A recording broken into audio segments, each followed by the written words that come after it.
Nice to see you again. Yeah, it's been a long time. We're just reminiscing when it was we did the other program in 2003 or something. I think it was 4. I think it was look it up. Probably spring or summer of 4. But I'm really glad to see you. I am so glad to see you again. You got this little thing with the breathing. We'll mention that. Well, that's come since. Yeah, okay. That's come since. That's joined me. That's my wife now. Let me introduce you, and it's Fred Baker. Fred Baker's our guest. He's a filmmaker, and he's got a story to tell that's extraordinary. He was a very close personal friend of a lot of the iconic figures of the movement, Lenny Bruce among them, and others. And Fred, it's so good to see you again. Welcome. Nice. Thank you very much, Aaron. Nice seeing you. At the outset, you got a little problem with the breathing. You got a machine going. They may hear. Yeah, I ran into a fall down on my face. Couldn't breathe anymore after smoking for 60 years or 62 years.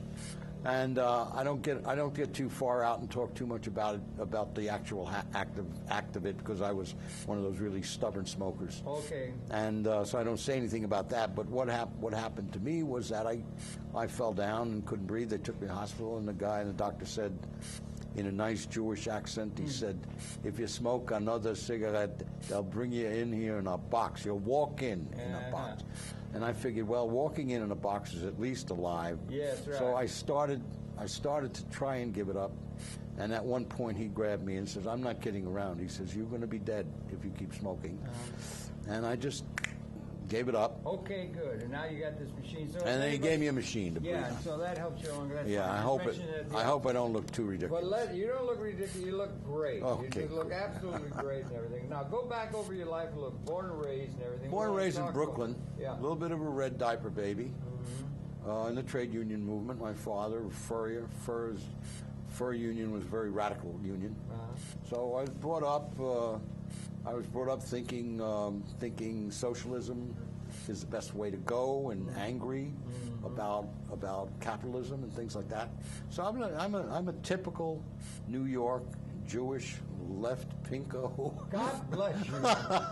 And you knew a lot of the others. Radical, radical thinking. And back in the 60s when we were doing things like that, I understand you were at the 67. I mentioned it right away. Yeah. That's when Abby Hoffman and all those people tried to levitate the Pentagon. There was yes, we tried to get the Pentagon up and out. Yeah. And I got some tear gas thrown at me, and I had one of those kerchiefs around my face, and I threw some back.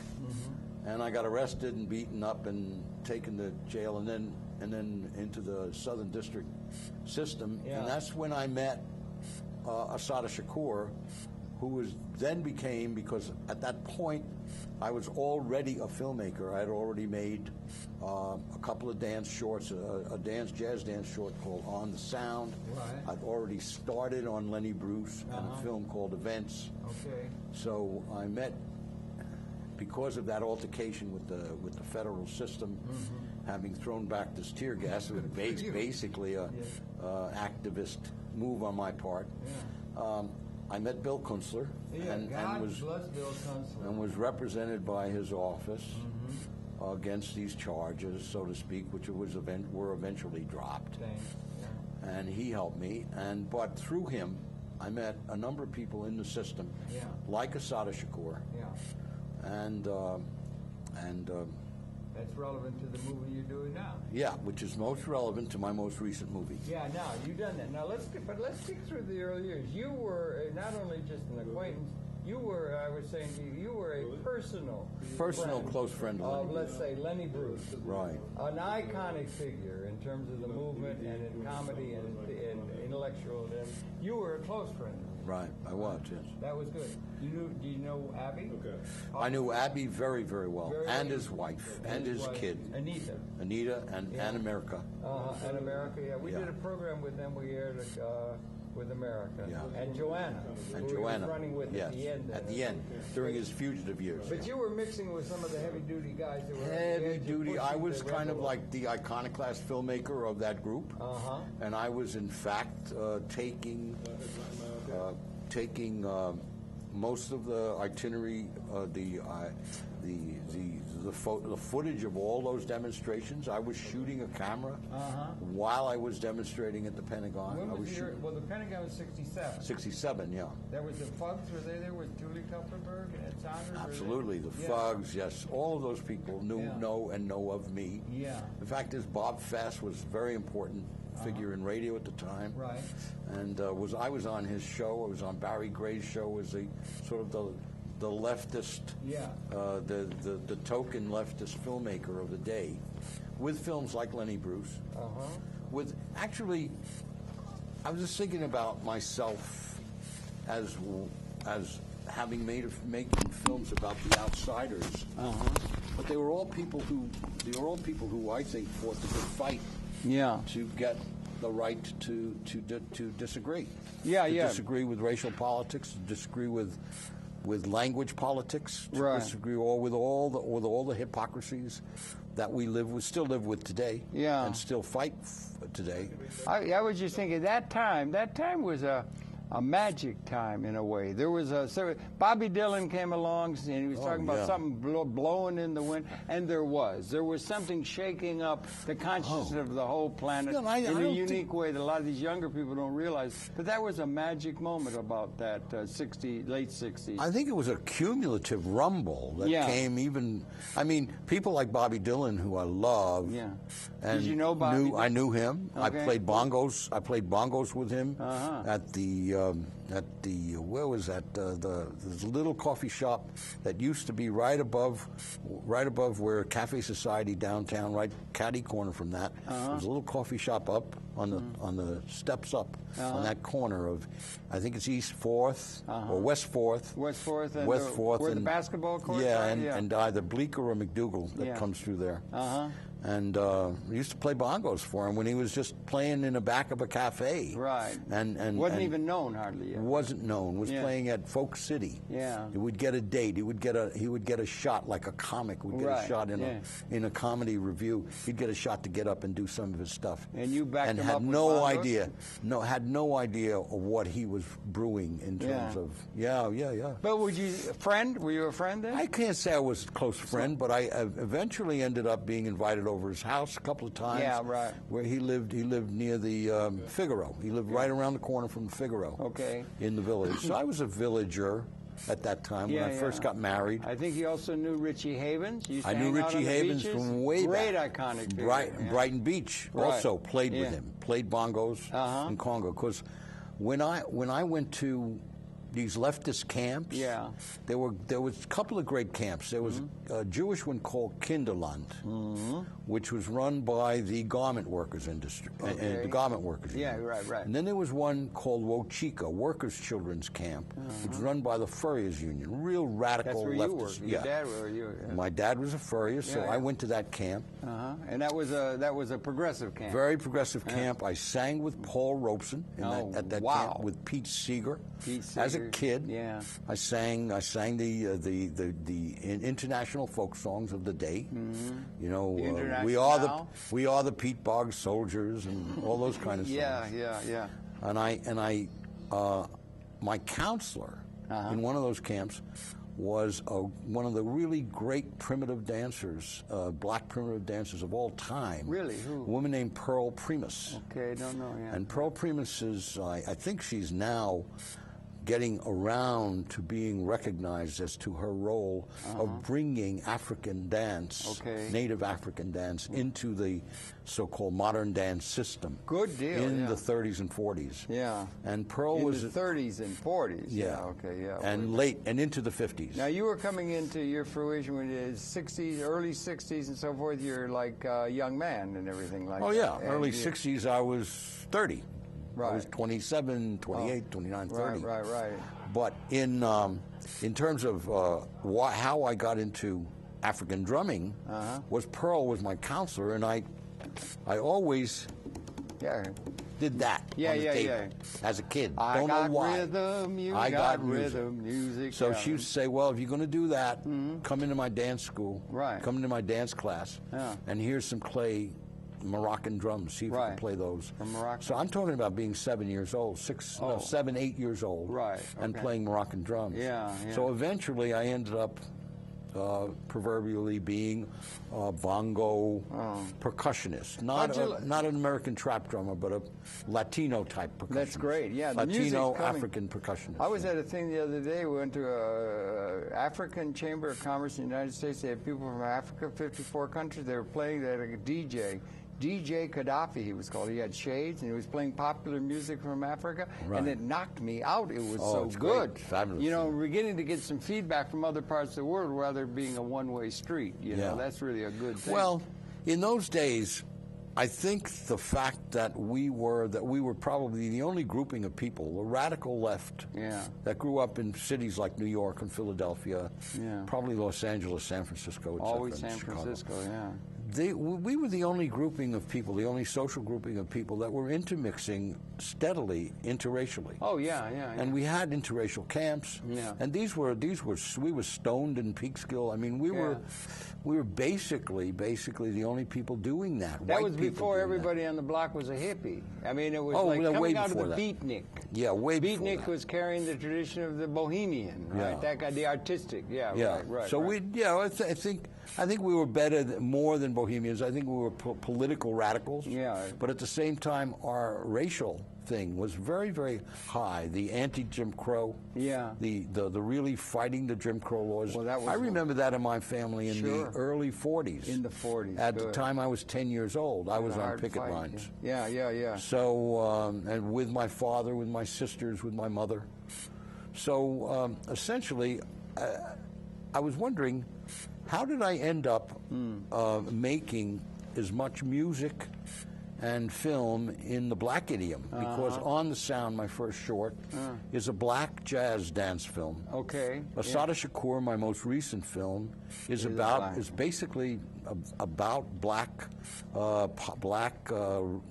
liberationist politics, about a black liberationist who was completely and falsely wounded and convicted for having shot a policeman that she never shot. Right. Was then sentenced to life in prison. Was then miraculously engineered with some help of some 3 young black Panthers. She engineered her own escape from a prison in New Jersey. Yeah, you've made the film about this. Yeah, she then escaped and emerged in Cuba, in the only place she could find protective exile, and she's there to this day. Okay, yeah. So Assata. So how did you get to be associated with those people? Let's see why. Maybe because you like to be where there were people who were really hip, and there were a whole lot of people there that were hip.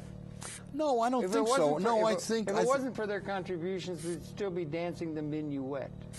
Well, okay. Maybe. But I think for me, I mean, the real rich stuff came from there. I think for jazz. me, I mean, where now would you be with jazz without all the contributions and gospel and all that stuff? But I think for me, as a white person, that I was enriched in my younger life of being thrown into interracial situations. Absolutely. That I lived and I went to camp. Yeah. I didn't go to school, and this is Bensonhurst or Bath Beach, Brooklyn. How'd you like There were school very, when very you were a few kid? black kids in my school. Okay. In my public school and high school. Right. But my summers were full of interrelationship with young black people. Right. And I started Lucky fellow. Yeah, and I started to dig the richness of what the black people had brought to this country on the backs of their slavery. Yeah. But the richness of the blues, of the music. Yeah, and absolutely. it's basically what I deal with today is being, I guess, what Norman Mailer called the white Negro. Oh, okay. Yeah. You know, and as a result, that was, I think I can see essentially I found that richness, and am attracted to not the integrated or the acceptable black, but the really fighting, freedom fighting I black. understand. Yeah. Did you get involved the in Assata Shakur, the Richie Havens, Yeah. the kind of people that were screaming out Richie the Havens, pain of subjugation, of unjustified oppression, of police brutality. I mean, when we talk Assata Shakur, we're talking about an incident that is so comparable to Amadou Diallo, to the Penn, Sean Penn thing, to the police brutality. Police brutality. Police run essentially, amok, when the Black Panthers arrived on the scene and said, we have a right to protect ourselves, they're talking about absolute abject brutality. Absolutely. That the police were performing in all neighborhoods throughout this country. And that whole civil rights thing was such a and all they were saying was, essentially, we, as everybody in this country, have a right to bear arms, and if we're attacked, we will have arms. That's right. They didn't threaten any more than that. Just give us the rights that everybody else has. That's right. Yeah. In terms of arms, and that created such a furor with Bull Connor. With J. Well, let's go higher than that. J. Edgar Hoover. Yeah, right. Decided that you could not say that. Yeah, that's right. A black person could not hold up a gun and say, "I have a right to bear this arm." You best cast your eyes down. And 51 Panthers. Yeah. And I've got them in my film in Assata Shakur. Yeah. I list them as a memorial to the 51 Panthers who were shot down by police in police shootouts. That's essentially what happened in Assata with Assata Shakur. Yeah, she was part of a charismatic organization in New York that was recruiting people for the Black Panthers. She was targeted. They found out where she was going. They went and followed that car, and then they opened fire on the car before they even got to the door, the door window. I mean, the passenger door. We're going to show a clip of that, or the trailer and everything like that. And it's coming up, and in fact, it's being part of the Harlem Film Festival. It's going to be part of the Harlem Film Festival, which opens today. But that's going to already be gone by the time this is. I understand that, but we might as well celebrate it and say that for Black History Month, my film has been selected. This film has been selected as part of the Harlem Film Festival, which opens today, and my film will be shown on Saturday at 5 p.m. Mazel tov. I want to be there. Mazel tov. Right. Anyway, sidebar. There's all kinds of things coming up in my mind. You said you shot stuff like 67. You were using. We didn't have videotapes then. No. We had film. You were shooting in film. I was shooting in 16 millimeter Bolex. 16 millimeter Bolex. Yeah. And I was also shooting sometimes using 16 millimeter with an 8 millimeter, where you went up and back on one piece of 16. You just reversed the film. No kidding. Shot this way, then you shot that way, and you could get 8 millimeter. So you get twice as much out of what we then called either black and white or color reversal film. So you went in, you put the film in the lab, and you got it back, and it was totally developed at that point. It wasn't a negative. It wasn't a negative in work print. This is all very technical stuff. But at the same time, I was shooting film. And then shooting with a handheld Bolex. And when I got a little better off or was able to raise a little money. You ever do anything 35 or no? I did. I did my first feature in 35. Wow, that's getting into big time stuff in a way. Yeah, and then I reverted to 16 because it was less money to shoot in 16. It was much more flexible. Yeah, right. But if I had something that I wanted to stage, like a dramatic piece, because I come out of the theater. Right. I come out of. That's right. You've had a lot of theater experience. Tremendous amount of Broadway and stuff like that. A lot of benefits you've done there. Well, I those benefits have paid off you're for a me. Theater piece. The Actors Fund bought me this breather. Okay, good for them. They ought to.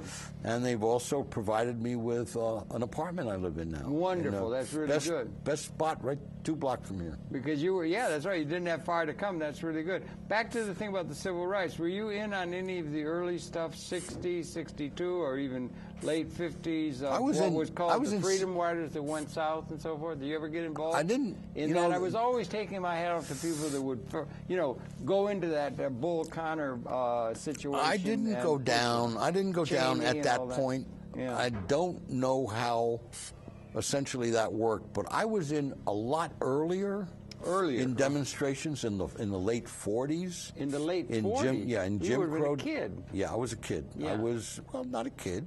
Late 40s, I was 17, 18. Oh, you were? I was born in 1932. 32, I'm 77. Oh, I see. Yeah. You're older than I am. I didn't think anybody was, but you are. Okay.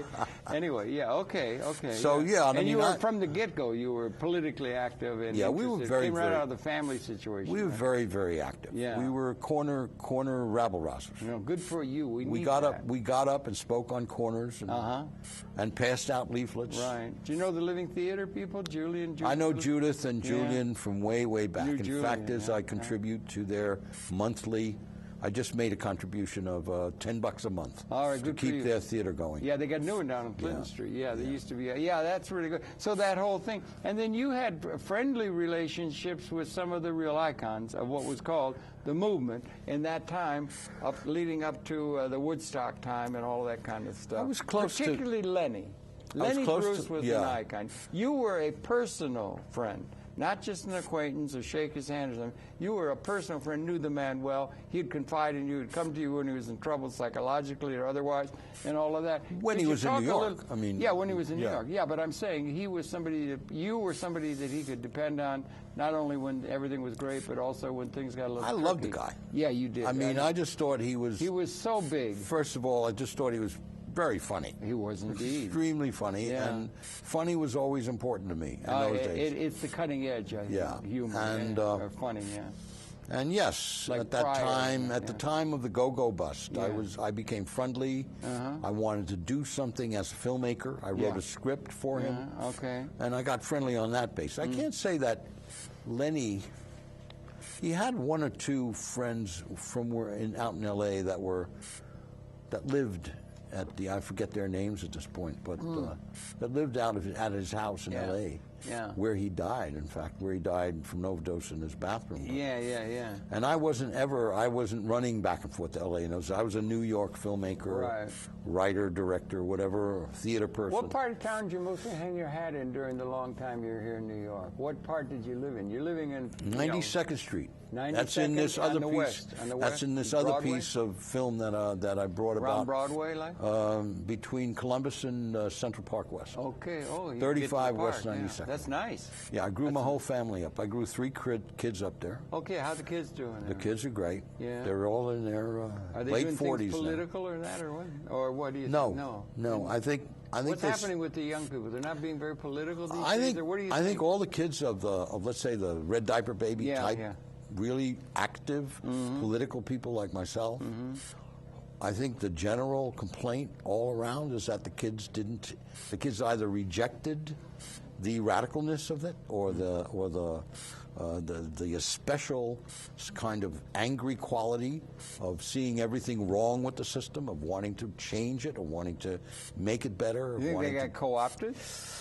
I don't know. But Okay. Isn't that an up and down thing? Yeah, I guess so. Yeah, it goes Generation to between- generation. So Yeah. I can't say my kids are political. But I think they have come around now that they're coming into their 40s. Yeah. Late 40s. That's the prime time, yeah. They've come around to really, really starting to understand what my late wife and I were all about. Your late And as- wife was right in the same bailiwick, and you were... Yes, okay, very I much didn't know so. her at all. Brighton Beach. Yeah. Beautiful, beautiful gal She's named from Barbara. Brighton Beach, right? Yeah, she was from Brighton Beach. Right. Brighton Beach was a hotbed. Was a leftist hotbed. Was it really? Oh yeah, always? I very, think of it very. Russians now. Well, For no, some that's reason, now. Russians have That's all gone now. there. That's Yeah. starting in, let's say, the 70s. Well, you must say those people knew where a good place was. Well, Brighton yeah. Beach is great, isn't Yeah, it? It's it's right out there on the wonderful water and place. everything. It's Yeah. great, yeah. And I was Bath Beach. I was just a couple of neighborhoods over. Is there a beach called Bad Beach? Bath Beach. Oh, Bath. I thought you said Bad. B-A-T-H. Oh, I Bath. thought it- Bad Beach. Bath sounds like, Beach. Yeah, right. Yeah, but we didn't say Bath Beach. Yeah. We said Bath Beach. Oh, yeah. Bath, you Yeah, know. yeah. Brooklyn. Yeah. Brooklyn, Bath Beach, Brooklyn. But And there- then you went Coney Island. From Bath Beach, you went Fort Hamilton, Bath Beach, Coney Island, Brighton, Oh. Sheepshead Bay.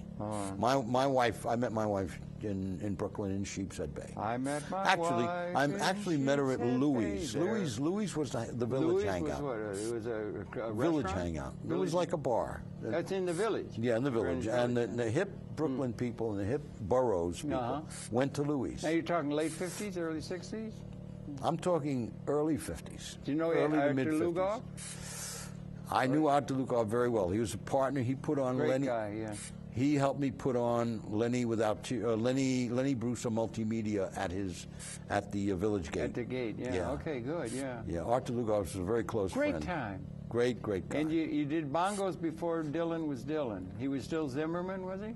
Or was he... No, he was Bob Dylan. How'd you get the name Dylan? Do you happen to know? Or I maybe think you don't. I think he picked it up from Dylan Thomas. It was Dylan Thomas. I think it was one of okay. his favorite poets. Yeah, okay, poets or yeah, writers. yeah. And he was something else, right? Yeah. And that was something.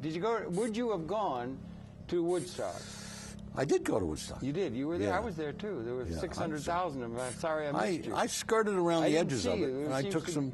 I took some footage for that guy that eventually made What was his Watt? Watkins Glen? No, what? WATT or something. What? I don't know. He became the official filmmaker, and he made the film Woodstock. Woodstock. And some of my footage is in that film. I was a professor at New Paltz, right next to Woodstock, at the time, and so we had like a commune. We had bought a place, a great big 17.5-acre place with this is interesting, with a hotel. It was a summer camp with a regular house with a furnace and everything, and a badminton court and a swimming pool, tennis court. We bought the whole thing, 17.5 acres on a mountainside for $25,000. Wow. You could buy it out of pocket practically. Wow. And we had to go there, and we were at because Woodstock was a sister community, and we went to the thing. We had an 8-foot weather balloon. If you look very carefully on the cover of the album, you see a red weather balloon. That was our weather balloon. It was 8 feet in diameter.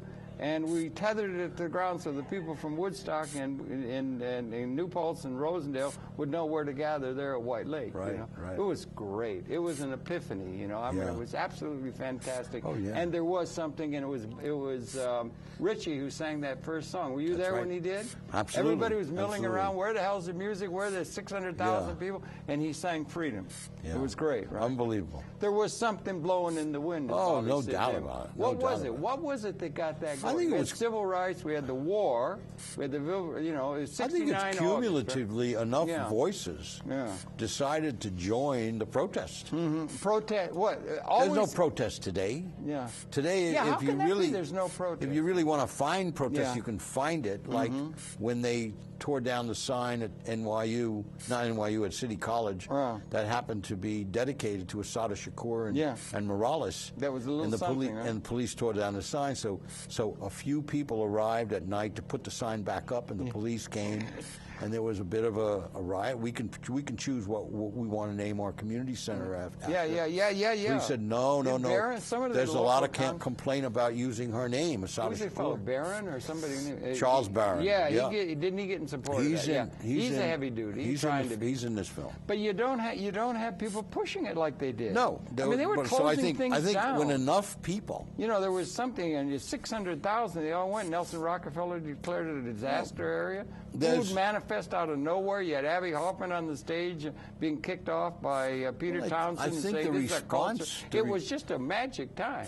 Well, yeah, and I think the reason was that enough people in the forefront, entertainers, intellectuals, people who spoke and kind of decided what the temperature of the time was, what the intellectual temperature of the time was, saying, screw you. These people are right.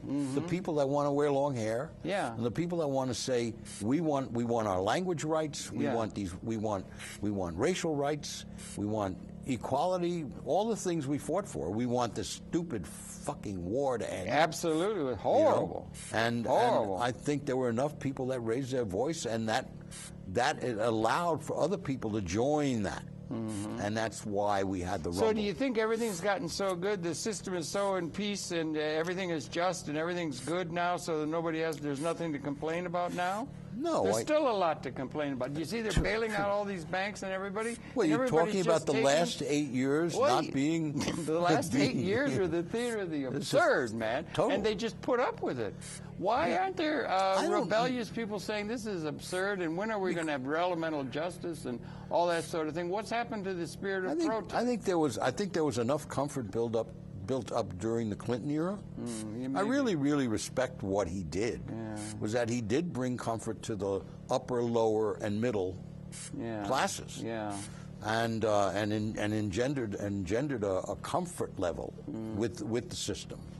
That's the stuff of co-option. That created a complacency for everything that started to fall apart, and the greed started to get back into the capitalist greed, and the capitalist need for everybody wanting to step over everybody else and get more powerful, meaning more wealthy. My sister, who lives out in Oregon, she said to me, she's got some money or something, and she says, "Fred, what do you think about wealth?" And I went, what do you mean? What do you mean by that? I mean, what is wealth? What are you going to do with it, even if you've got it?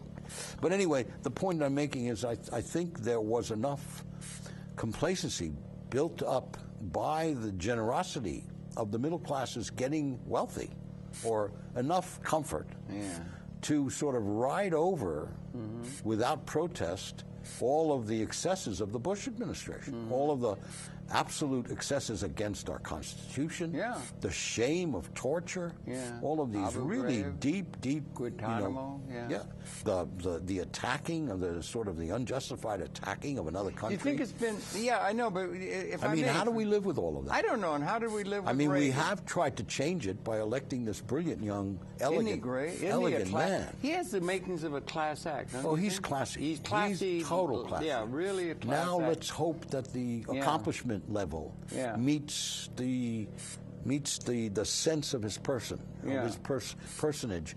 His personage is on such a high level. That you just hope that he's not just that. He's not just a mirror of that. Well, I mean, we'll find out. Yeah, I hope so. Yeah, But he's got it. He's got it to do, doesn't he? Yeah, he's sure got a task before. I wouldn't want that got job, would you? Lined up in front of him. I You don't wouldn't know. want to be president now? No, You wouldn't try and do that? I would not the want arguments what he, between Mr. Volcker and so forth and all that, and putting all I that would not together? want to be have to do what he But has what to do. about the folks? The folks are going along with. They want to give him a chance, right? Well, that's only right. Yeah, it's only right because but you he's still got the injustices on a world order and everything. Oh, I like think that. so. We're still I think far from a system that's really what the future requires. We still don't have a system in place and basic understanding to bring a system that's going to, let's say, avoid a real species lethal Armageddon, which could happen anytime still. It's there, and all that existential. And we don't have a pattern relevant to an altered change in the situation by which the whole planet operates that could bring justice to everybody.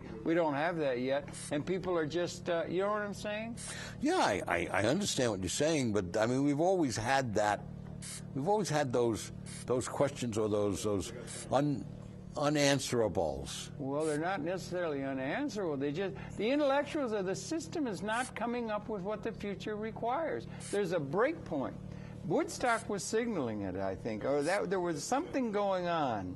There was really. I think the break point. I think the break point's been reached for the privileged. I think they're going through. I think they're going through their Woodstockian. They're going to have to take some charge of the fact that they're really losing power. They're really losing wealth, as you went, and as a result, I don't think it's affecting those people that just basically have had to move along with the machine and keep the machine running. So the machine's still running, whether it's fair, not fair, or has reached any level of justice or justified. Fairness? No, I don't think it's. I don't think. Particularly if you put it on an international scale. I don't think profit. They had a scene. Coley Clark. Do you know Coley? She's here now too, and she was with Martin King and Malcolm and all that, and Stokely down in the south there. And she was down in Haiti, and the people in Haiti, they're so poor. And they cut all the trees down because they got to make firewood, charcoal, and now they take mud. It was on the television. They make mud things, and they make a cookie out of mud, and dry it, and they eat that to try and fill their belly. Or a woman in Africa is wondering which of the two kids she's going to let starve to death when we got a capability of providing enough. We don't have a system that the overall system requires. You know what I'm saying? That can bring elemental justice and relatively good luck to everybody. That's where our lack is. So the intellectuals are falling down on the job. Absolutely. You think that? It's the intellectuals. No, absolutely. Well, the intellectuals or the revolutionaries or the people. Where the hell is Voltaire? Where are the people with the big ideas? Or Fuller? I don't know if you got into Fuller, Buckminster Fuller, or the spirit of Woodstock even, that there has to be change. Challenge the system and come up with an alternative. Marxism dead? No, I don't think. You were a leftist, right? I don't think Marxism is dead. I think it's dead only in the sense that it's not universal communism that's going on in China. It's capitalist communism. It looked like capitalism to me. It looks like capitalism to me too. Yeah. And so, is it dead? I don't know that it's dead. So where does the challenge? I don't think the idea of that kind of fair socialist realm is completely used up. I think it will reemerge in new areas. I don't know how we rest easy knowing of the starvation that still exists, of the unfairness, of poverty that still exists throughout the world. Yeah. I don't. Yeah, That's I know. easy. Yeah. I don't know what to do about that. Okay, that's I don't it. know. Okay. I don't know okay. who to protest. Okay. We used to have Karl Marx to fall back. Yeah. Left people. Yeah. A lot of that thing it was Karl Marx or something. Soviet Union imploded. China went capitalist. They got co-opted. Everything's getting co-opted. The injustice is still there. They don't have a system that serves 2/3 of the world population adequately. They still muddle through with the old systems they reify out of history. They haven't got there's a thing called revolution, real change and real transformation, and the spirit of that is falling down. You wouldn't expect it from the politicians or the business, but the intellectuals are not coming up with visions. I mean, we got Stiglitz, we got a few people who say something, but it doesn't challenge it in a big kind of way, like it did in our thinking anyway. We had Vietnam to protest, we had things to protest, but where's the vision coming from for an alteration, particularly to offset the fact that the weapon systems that they have now are species lethal? Something since about 1970. Something new is going on. So the other side's got to be some sort of thing like a liberation or something equally significant of a technology that can serve everybody, but it doesn't work.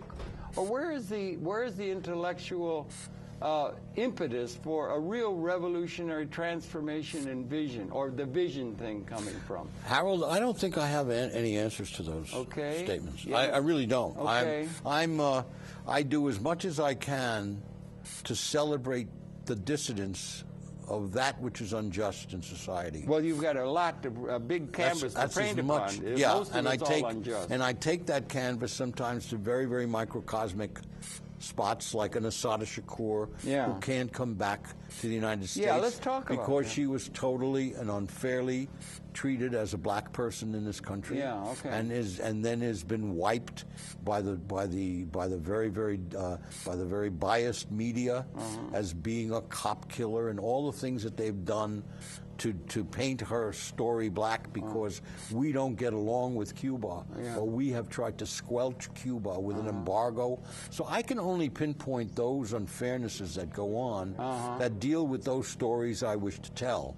I don't know how to take the whole thing. You do first-person narrative, like yeah. Okay, that's a good thing to do. And then Lenny Bruce, my thing on Lenny was about a man who was completely preoccupied with telling the truth about sex and drugs and what was really happening in society, and he was totally destroyed by his own desire to tell the truth. Right. So I focus. He was inspirational. Yeah, I focus on the inspiration of Lenny Bruce Yeah. and the unfairness of his persecution. Yeah. I focus on the inspiration of an Assata Shakur, who's written a book that hundreds of thousands of young people that come up to me and say, well, I don't mean hundreds of thousands come up to me, but many have come up to me and say, I read her book. I love her. Really? She's a brilliant, young, thinking woman, still a liberal, and she's 50, 60 years old now. Right. So this is the only way I can focus. Okay, that's good. On those questions. I know. Maybe it wasn't fair. I was just sort of. No, it's not unfair. I was just ran into the wind. Where the hell is the vision? I'd love to have an answer. You know what I'm saying? Yeah, exactly. I'd love to have an answer for Maybe it. we thought we had one. The day before your program aired, we're talking now, thinking ahead the air schedule,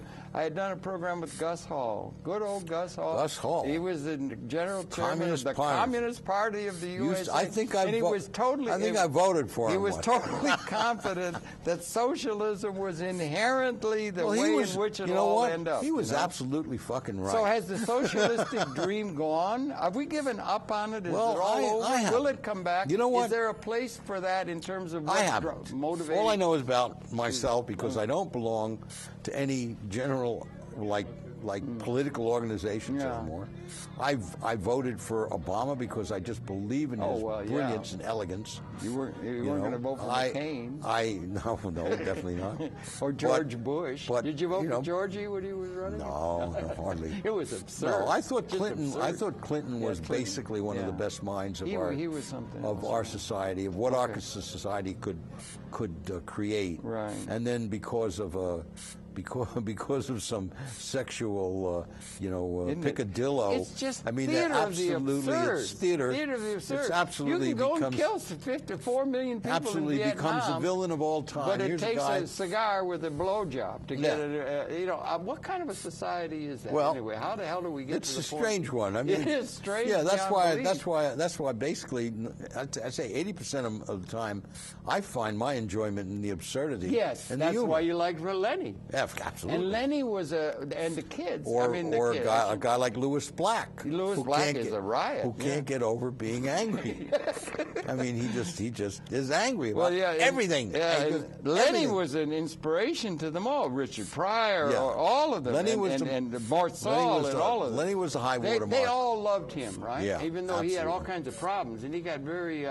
What was it on the Un-American Activities Committee? He got all hung up on. Lenny? He was, No. Lenny, no. No, Lenny was a sort of a kind of a rah-rah American boy. He really loved the system, Yeah. and he thought the system was not being unfair to him. He just didn't understand what they wanted from what he, because he had this dichotomy. Oh yeah. Yeah. Listen, one of the things I was going to say is Carlin, George Carlin. I wept when George Carlin passed. I love George brilliant, Carlin. And brilliant, he was, brilliant. absolutely brilliant. His ability with I language. wept when he died, and I wept when Salstock and Bloom, Zero Mostel also. Well, yeah, but Carlin. Well, Zero Yeah, but- Mostel was just a brilliant performer. Absolutely. absolutely brilliant Couldn't agree performer. with you, man. But talking about ingenious comedic mind with language. Yeah. I just wrote somebody yesterday, and I said, I wrote a novel. that Go I'm quick. tr- We got to get a couple. that I'm tips in. trying to Go ahead. get. I'm trying to get published called Balls. Balls. Yeah. Okay. So Yeah. I wrote somebody that said, I would love to see my balls get my book Balls get published, or in an uproar. So I said, and then Carlin's line would be, how do you get them into an uproar? Yeah, right, right. That expression. I mean, those are the kind of things Carlin thought about. Why do we say don't get your balls in an uproar? What is an uproar? Yeah, and he would pull it off. He was just so beautiful. There's so many things we can talk. One of the things is we only got 58 minutes. We could talk to you for 58 We got 58 hours. minutes more? No, we have Oh. about 10 minutes more, and we have to get a couple clips in, right? Yes, we we have do. some. Now, talk to you. You got a couple clips you're going to show us. So Yeah. don't set them up and let us. Well, run I'm going to those. show the. Why don't you show this? Okay, let me show this first. And this is about the film. That's that's Asada. That's Asada. Asada when she was actually in handcuffs, being taken from New York to New Jersey to stand trial, and that's I found that in a frame of news footage, Right. and I blew it up. So that's my film, and we're going to show the trailer. Okay, you're going to For show my that. film. Okay, and if you got some, and this is the thing for it also, right? This is for the Harlem Film Festival. Mm-hmm. That's my little flyer I made today. Okay, you and just that put it shows Saturday at 5 o'clock. Okay, and what we're going to do is we're going to Show the it's trailer. 96 minutes or something to film, right? Yeah, we're going to show a 3.5-minute trailer. We're going to throw a trailer. So let's set that up and run it now, then, please. We're talking with Fred Baker, citizen of the planet extraordinaire, in my opinion. And let's run that trailer now, then, please. Here it comes.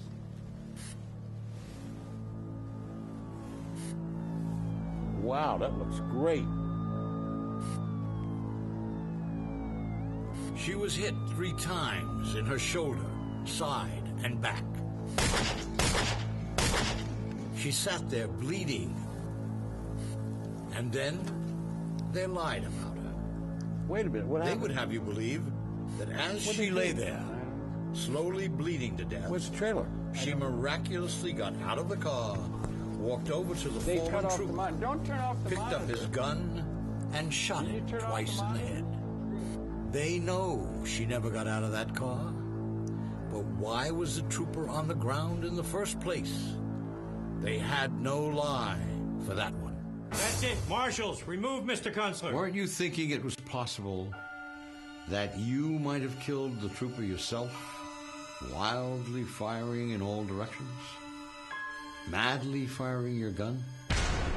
Chesimard was convicted in the killing of Trooper Werner Foster and the wounding of another trooper in a furious shootout on the New Jersey Turnpike. And she was convicted in a trial that was biased, bogus, constructed, and set up. You can jail a revolutionary, but you can't jail a revolution. They want her dead, Asha.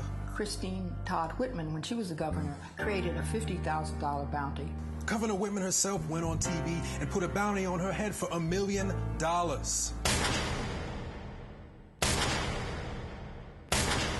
Put $1 million bounty out for Assata. What that does is say, we're willing to pay for kidnapping. Open the doors. He just decided to kill everybody. Biggs, they started shooting again. Biggs said, he's good and dead now. J. Edgar Hoover had already said that Black Panther Party and the likes, they had to be neutralized. There's danger in the true telling of this story. I need to know what's going on. Don't you realize we're living in a police state? I have to go to Cuba and meet her face to face. Well, I'm not going with you, Asha. You have to. It's Cuba. My people is the reading, is music. If we do nothing else in this generation, if we can pull this off, we will rock this world. We have to make a way for Assata to come home. No doubt about it. A state trooper was murdered, but Assata Shakur did not commit that murder.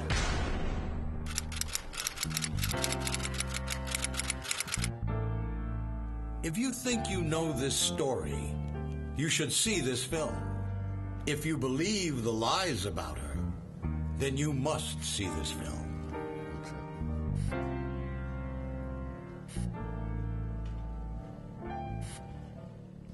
Okay, that's great. That's Yeah. really good. That's a trailer for the film. Yeah, and just to give you some of the people that were in there, Assata Shakur was in there.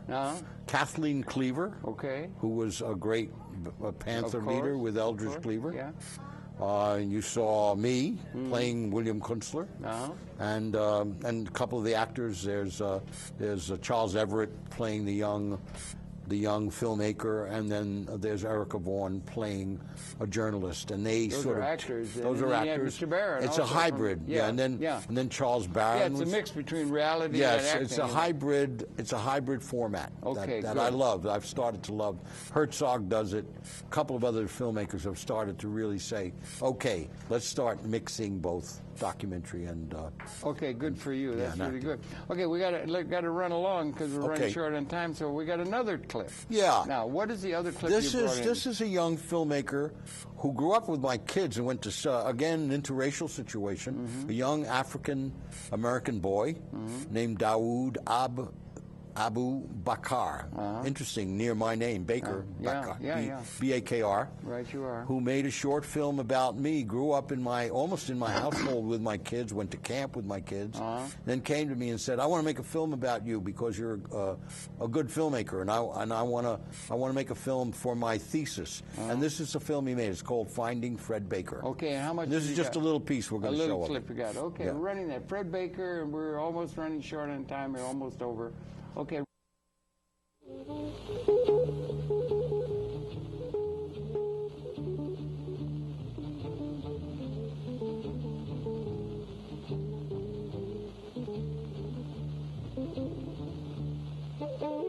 I began my search for the elusive Mr. Fred Baker by searching for him at the last known address that I had for him on the Upper West Side of Manhattan. I didn't just know that this was his former place of residence because of the fact that I once worked for the Postal Service as a letter carrier. In fact, I even delivered mail to this particular address, 35 West 92nd Street myself. No, I had further insight. I lived with his children, Garen and his twin daughters, Madeline and Susan, in the summer times many years ago up in Vermont. And one thing led to another. I got a hold of his son, Garen. Garen said, "Hey, call my father." So I called him, and I said, "Hey, you know, I'm taking some film classes at City College, and I you know, the thought of you just popped into my head. You know, you did this film, Lenny Bruce Without Tears, Events. Jazz Masters and so many other things, distributing films like Battle of Algiers, Eraserhead, Kuzan Cuisine. You know, could you share some of your infinite wisdom with me? And he said, sure, come on over. And when I did, our conversation hit the ground running.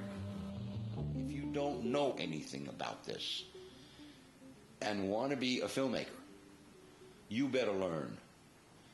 Because here I am, you know, okay, I've had a lot of problems in the last 10, 15 years of my career, basically health problems and other things, and have had to take myself out of what I consider the asshole part of the business, the ass end of the business, which is the part of the business you have to learn, and that is the marketing, where you're going to fit, what niche you're going to fit into, so that when you go to get your money to make your movie, you can't just depend on Uncle Al and you know, and your father and his boss to give you the proverbial you know, $20 to make your movie. It just don't work that way, because there's a lot more thought has to go into the marketing structure. Oh, okay. Well, that's a problem always with filmmakers. Yeah, or anybody doing things creative like that. Yeah, that's a problem. And you know, that's a nice little short that he's made that I've attached to some of my DVDs that are sold in box sets or they're sold. So that's an added attraction. We've only got a few minutes left Yeah. and everything. Why don't you go over some of the films? Right? You went over the kind of, you know, Lenny. You did things with him and some of the more interesting things and that then talk to some of the filmmakers who are out there, because the world's moving multimedia. Yeah. Well, multimedia is what basically my oeuvre is all about. Oeuvre. That sounds too much like ovary. My ovaries are all about. Yeah. Anyway, I think my jazz films are very important, and they have basically been my most successful films. Okay. Starting with Lenny Bruce Without Tears, which is a kind of a jazz figure. Yeah, to he was me. a jazz figure. You know, yeah. in fact, he used to do. I'm like a jazz musician. I play money. Yeah. And he'd take out $1. Yeah. And he'd go, Nat, give me 4s. And then somebody would go, da-dum, dum, dum, da-dum, dum, dum, and he'd go, chicka-dicka-dicka-dicka with the dollar in the mic. Yeah. It's so funny. Anyway, long story short, I made some compilation films from The Sound of Jazz. One's called Jazz Masters 1 and 2. And it has Billie Holiday, Count Basie. It has the entire Count Basie orchestra in it. It has Miles Davis. It has John Coltrane. You hung with some of these people? I communicated with them, but of course they were the giants of that era. So 1 and 2, Jazz Masters 1 and 2 are two of my most successful money-making films. And Vintage Gets, which is a concert that Stan Getz's brother shot in 1982, I put that together, and that's called Vintage Gets 1 and 2. There's a film I made in California called White Trash. I made in 92. There's Events, which I made and sold to Grove Press, which is basically my entry into feature filmmaking. That's 72. So I'm jumping around the calendar. Now you worked on Steenbeck and all that kind of stuff. Are you doing worked on the stand-up moviola? Yeah, is it? Yeah, you did that. That was in there, but now that was then. Now everything's done digital. Now it's done. You're Final using Cut Final Pro. Cut Pro. You like it? Is it going well? Oh, it's unbelievable. It is really good. It's also democratizing. I was dragged kicking and screaming into the new era. But once you get used to, I only shoot in video now. I don't even shoot film anymore. So it's like losing something that you had. I used to cut my own film. I know. Literally cut with literally do the rewinds. Right. Go through. I used to know that 16 hands, 16 fingers from the movie scope, the 16 millimeter, and the sound head, you could actually edit with separate sound and separate picture I can remember, on a little movie scope. I remember leaving edit points with a little piece of paper sticking up out of the reel. Little X marks on the film and editing. So I've lost all of that because I now have to sit with a technically efficient or proficient Final Cut Pro editor to make a movie. Okay. But I've learned how to do that so that it's my movie. That's a great It's not their movie, but you know, it's our collaborative effort to do that. Right, okay. So all of that has changed, and it's wonderful because I can take. There's some shots in that little finding in the end of the trailer to Assata. That shot of that woman making that speech at the Assata Morales protest rally. Yeah. That I shot with a little high 8 camera. Yeah, okay. And that is all transferable to digital, from Digital 8 through the Final Cut Pro system right into your movie, and it looked great. All right, good. The stuff I shot of Charles Barron is high 8. Yeah. That's high 8. It's not even a digital. That's an analog format. From your lessons to the young people coming along making films, thanks, Fred. It's so good. Thank you so much. Not Aaron. only for all the films, but for such a well-led life that is an inspiration to many of the iconoclasts in the audience. And Except for others. this. Well, yeah, that's a problem. But thanks a lot for coming in. Well, thank and you. Really good to see you. I We gotta really, stay in really touch with one appreciate another. your interest. Maybe you should get involved over here and help some of these people with some I'd love skills to. and knowledge about making film. Because the world's moving multimedia. It really is. It Can really we put is. the website up? Sure, by all means. It's in the graphics. They're going to run the graphics Okay. now. They're going to run the graphics, and so it's just automatically set up. But we Okay. got to get out of the way. There are other people coming in to make programming, but we get it down. We just got a minute to run those Very good. graphics and so Very forth. good. And it's so good to talk to you. So let's run the graphics now. And then it's so good to see you again, Fred. I really am pleased Same we were able here. to put this Same here, together. Alan. It's really great. Keep the faith, as they say. Keep the faith, Yeah. baby. Or as, what was it? Keep the baby faith. Yeah. But so that's that, and so I don't know. Maybe they could do that. I'm feeling a little bit upset because we're running into other people's time. Okay, well, but we might as well. you know, Maybe we could let's- say a few words here. let's and get out of the finish way, it. as they say. Yeah, and then move fast to help Move, the other people get their things set up and everything. That's part of the thing. Feet don't fail me now. That's something. Yeah, that's right. That's some of the part of the thing that came out of the movement too. Is a lot of that kind of shuffling, helping one another, and that kind of thing, absolutely. giving a little land and a little. The movement. Yeah, you got to keep the whole movement going. Are you optimistic for the thing? We're going to get some things. We got an economic meltdown that's coming. We got all these problems that I don't are know. confronting us.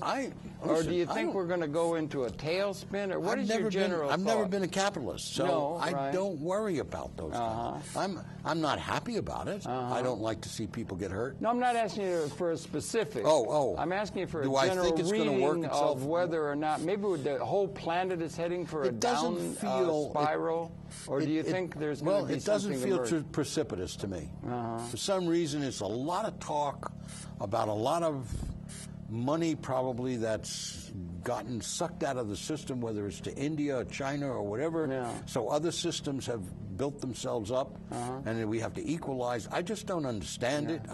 And in a way, I'm at that point where I'm saying it's going to happen, it's going to do what it's going to do. You know? What I'm interested in is seeing all the vestiges of injustice and racism get really, really taken as that's the war. It's not war on terrorism. To me, it's always been a war on racism and on inequality. Well, And if I okay. can Well, see we got that, other problems that are going to be addressed by other people taking other views, and we got a program coming up that's going to be talking about economics, which is very important. We got to get ready for that. Yep. So again, thanks, Fred. Really good to talk to you. Thank Nice you. talking to you, We'll be Harold. coming back again. Tomorrow.